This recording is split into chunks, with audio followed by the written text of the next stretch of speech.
नमस्कार दोस्तों, स्वागत है आप सभी का हमारे यूट्यूब चैनल योजना ऑनलाइन फॉर यू पर।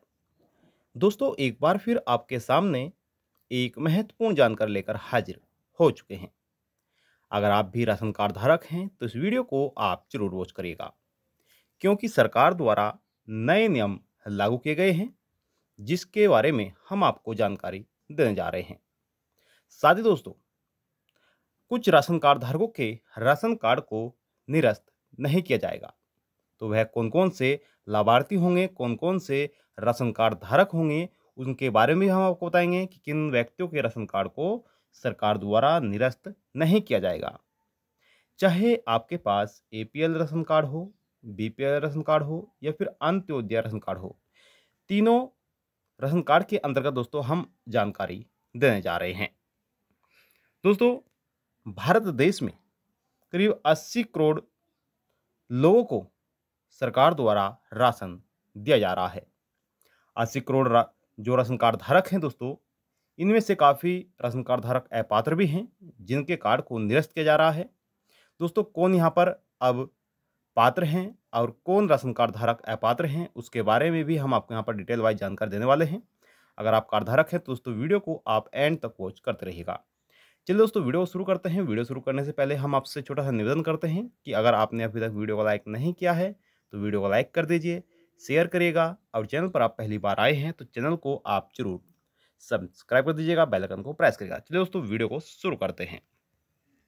दोस्तों, सरकार की तरफ से राशन कार्ड धारकों के लिए नया नियम लागू किया गया है, जिसके अंतर्गत राशन कार्ड लाभार्थियों को बड़ा लाभ मिलने जा रहा है। दोस्तों, काफ़ी यहाँ पर ऐसे राशन कार्ड धारक हैं जो अपात्र हैं, उनको छोड़कर सभी राशन कार्ड धारकों को दोस्तों सरकार की तरफ से यह लाभ दिया गया है। सरकार ने राशन कार्ड लाभार्थियों के हित को ध्यान में रखते हुए यह जरूरी नियम बनाया है, जिसका लाभ पात्र राशन कार्ड धारकों को दिया जाएगा। दरअसल दोस्तों, सरकार की तरफ से जो राशन डीलर होते हैं वह गड़बड़ी कर देते हैं, यानी कि दोस्तों तौल में राशन को तौलने में गलती कर देते हैं, गड़बड़ी कर देते हैं, जिसके अंतर्गत लाभार्थियों को कम राशन दिया जाता है।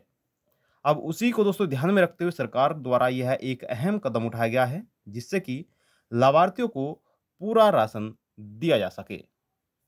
वह नियम किस प्रकार से है और कौन सा नियम बनाया गया है, उसके बारे में हम आपको डिटेल वाइज जानकारी यहाँ पर देने वाले हैं। जैसे कि आप सभी जानते हैं कि कई प्रदेश सरकार द्वारा दोस्तों राशन कार्ड को लेकर अभियान शुरू किया गया है।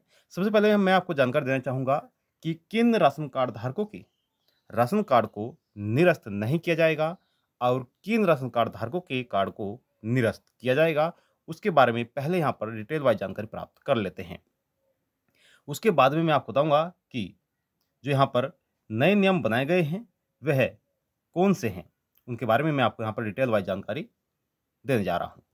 तो दोस्तों, जैसे कि आप सभी जानते हैं कि कई बड़े राज्यों में अभियान शुरू हो चुका है और अब जिले वाइज और गांव वाइज भी सरकार द्वारा राशन कार्ड का सत्यापन किया जा रहा है, जिसके अंतर्गत काफ़ी राशन कार्ड धारक अपात्र पाए जा रहे हैं और उनके राशन कार्ड को निरस्त भी किया जा रहा है। दोस्तों, अब यह अभियान करीब-करीब सभी राज्यों में शुरू हो चुका है और पहले सरकार द्वारा अलर्ट भी किया गया था कार्ड धारकों को कि जो व्यक्ति अपात्र हैं, वह दोस्तों अपना राशन कार्ड को सरेंडर कर दें, जमा कर दें, अन्यथा उन पर बड़ी कार्रवाई की जाएगी और दोस्तों रिकवरी भी सरकार द्वारा की जाएगी। चाहे आपके पास अंत्योदय राशन कार्ड हो, एपीएल राशन कार्ड हो या फिर बीपीएल राशन कार्ड हो, सभी कार्ड धारकों के लिए यह अभियान शुरू किया गया है। चलिए यहाँ पर सबसे पहले जान लेते हैं कि कौन व्यक्ति पात्र है और कौन व्यक्ति अपात्र है, यानी कि किन राशन कार्ड धारकों के राशन कार्ड को निरस्त नहीं किया जाएगा, उसके बारे में डिटेल वाइज जानकारी हम यहाँ पर जान लेते हैं। तो दोस्तों ध्यान दीजिएगा, अगर आपके पास यानी कि अगर आप आयकर दाता नहीं हैं, यानी कि आप कोई टैक्स पे नहीं करते हैं, कोई टैक्स नहीं भरते हैं, तो आपका राशन कार्ड निरस्त नहीं किया जाएगा। अगर भरते हैं तो आपका राशन कार्ड निरस्त होना पक्का है। वहीं नेक्स्ट बताया गया है, आपके पास 4 पहिया वाहन नहीं होना चाहिए। दोस्तों इसमें ट्रैक्टर भी आ जाता है, कार भी आ जाती है और अदर गाड़ी भी आ जाती है जो 4 पहिया होती है। अगर आपके पास वह नहीं है तो आपका राशन कार्ड को निरस्त नहीं किया जाएगा, आप पात्र हैं।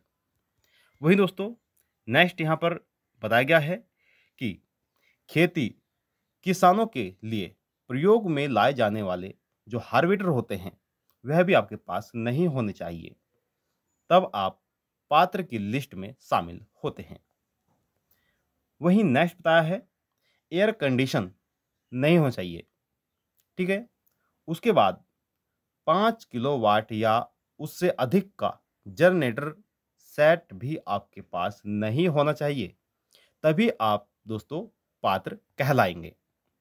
वहीं बताया गया है कि परिवार में किसी के नाम 5 एकड़ से अधिक सिंचित भूमि नहीं होनी चाहिए, तभी आप इस कार्ड की पात्रता की श्रेणी में आते हैं। अगर आपके पास 5 एकड़ से अधिक भूमि है तो आपको अपात्र घोषित कर दिया जाएगा और आपका जो राशन कार्ड है दोस्तों वह निरस्त कर दिया जाएगा। वहीं दोस्तों परिवार में एक से अधिक शस्त्र लाइसेंस यानी कि हथियार लाइसेंस नहीं होना चाहिए, तभी आप इस योजना का लाभ आप प्राप्त कर पाएंगे। सरकारी लाभ भी आप नहीं लेते हो, जैसे कि पेंशन, सरकारी नौकरी हो, रिटायर्ड हो चुके हों और आपकी पेंशन आ रही हो, तब भी आप इसके पात्र नहीं हैं। संविदा पर आप कार्य कर रहे हैं, नौकरी कर रहे हैं, तब भी आप इसके पात्र नहीं हैं। ठीक दोस्तों, इस प्रकार से आपके कार्ड बच सकता है निरस्त होने से। और शायद दोस्तों एक और बड़ी मैं बात आपको बताना चाहूँगा, अगर आप अपात्र हैं और आप चाहते हैं कि आपको जुर्माना भी भरना न पड़े, तो आपको एक कार्य करना है, आपको जिला कार्यालय में जाना है और अपने कार्ड को सरेंडर कर देना है समय से पहले। यानी कि अगर आपके गाँव में अभी तक अभियान नहीं चला है, आपके ज़िले में अभी तक अभियान नहीं चला है कार्ड को लेकर, तो उससे पहले दोस्तों आप अपने कार्ड को निरस्त सरेंडर कर दीजिए, ताकि आप पर कोई भी जो जुर्माना है ना भरना पड़े आपको और दोस्तों आपका कार्ड भी निरस्त न हो। अब बात करते हैं नए नियम की, कि नए नियम यहाँ पर क्या बनाए गए हैं। अब दोस्तों विभाग ने लागू किया है कि जो जरूरी नियम है दोस्तों, गौरतलब है कि राष्ट्रीय खाद्य सुरक्षा कानून के अंतर्गत बताया गया है कि लाभार्थी को सही मात्रा में राशन मिलने, इसके लिए केंद्र सरकार ने राशन की दुकानों पर इलेक्ट्रॉनिक पॉइंट ऑफ सेल यानी कि दोस्तों यहां पर बताया कि राष्ट्रीय खाद्य सुरक्षा कानून के अंतर्गत लाभार्थी को सही राशन न मिलने पर सरकार द्वारा यह नियम बनाया गया है। यानी कि EPOS electronic point of sale उपकरणों को इलेक्ट्रॉनिक तराजू के साथ जोड़ना अनिवार्य कर दिया है, जिससे कि जो डीलर होते हैं, जो कोटेदार होते हैं, जो कोटा वितरित करते हैं, बांटते हैं, वह कोई भी गड़बड़ी ना कर सके, किसी भी लाभार्थी को कम राशन न दे सके। इसलिए यह एक नियम लागू किया गया है। दोस्तों आपको यह नियम कैसा लगा है, आप हमें कमेंट बॉक्स में जाकर बता सकते हैं। आपके लिए क्या यह अच्छा है, क्या आपको भी डीलर कम राशन देता है, आप हमें कमेंट बॉक्स में जाकर बता सकते हैं। वहीं दोस्तों इसके बारे में हम आपको संपूर्ण जानकारी देने वाले हैं, आप बने रहिएगा। तो बताया गया है कि सरकार ने लाभार्थियों के लिए खाद्यान्न तोलने और समय राशन की दुकानों में पारदर्शिता बढ़ाने और घटतोली रोकने के लिए, यानी कि दोस्तों यहाँ पर जो डीलर कम राशन तोलते हैं उसको रोकने के लिए यह एक अहम कदम सरकार द्वारा चलाया गया है। और यह नियम क्या कहलाता है, चलिए मैं आपको इसके बारे में भी दोस्तों यहाँ पर डिटेल वाइज जानकारी देता हूँ। यहाँ पर बताया गया कि सरकार के अनुसार लक्षित सार्वजनिक वितरण प्रणाली यानी कि टीपीडीएस के अंतर्गत संचालन की पारदर्शिता में सुधार के माध्यम से अधिनियम की धारा 12 यानी एक्ट 12 के अंतर्गत खाद्यान्न तोल में सुधार प्रक्रिया को और आगे बढ़ाने का प्रयास सरकार द्वारा किया गया है। यानी कि सही समय पर सही राशन और पूरा राशन लाभार्थियों तक पहुंचाया जा सके। दोस्तों इसके लिए सरकार भी तत्पर है और अपने जो कर्तव्य है उसे अच्छी तरह से निभा रही है। वहीं राष्ट्रीय खाद्य सुरक्षा अधिनियम यानी कि एनएफएसए के अंतर्गत सरकार देश के करीब दोस्तों 80 करोड़ लाभार्थी हैं जो लाभ प्राप्त कर रहे हैं और उनको प्रति महीना 5 किलो प्रति यूनिट के हिसाब से राशन प्रदान कर रही है। हालाँकि दोस्तों अब जो सरकार की तरफ से राशन दिया जाता है वह 1 महीने में 2 बार दिया जाता है, जिसमें आपको गेहूँ, चावल, चना, तेल, नमक इत्यादि वितरित किया जा रहा है।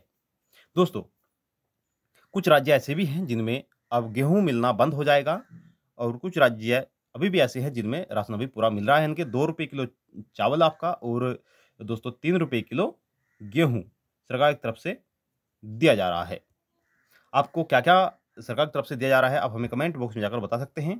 तो दोस्तों, आपको ये नियम कैसा लगा है, आप हमें कमेंट बॉक्स में जाकर ज़रूर बताइएगा और अगर आप अपात्र हैं, तो आप अपने कार्ड को सरेंडर कर दीजिए समय से पहले, ताकि आपका राशन कार्ड दोस्तों निरस्त तो हो सके, लेकिन आपको कोई भी जुर्माना ना देना पड़े।